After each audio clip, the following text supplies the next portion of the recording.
आणि आता महत्त्वाची अपडेट समोर येते। मुंबईवरील 26/11 हल्ल्याचा मास्टरमाइंड तहव्वूर राणावरून ठाकरे गटाचे खासदार संजय राऊतांनी भाजपवर सडकून टीका केली आहे। बिहार निवडणुकीआधी राणाला फाशी असा मोठा दावा संजय राऊतांनी केला।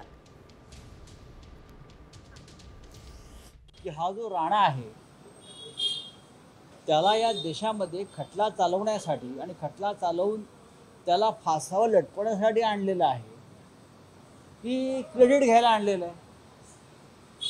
त्याने एकदा स्पष्ट करावं की नाही आम्ही राणाला आणले आहे, ते आम्हाला एक राणा फेस्टिवल करायचा आहे, आम्हाला क्रेडिट घ्यायचं आहे आणि फक्त आमच्यामुळेच हे सगळं शक्य झालं।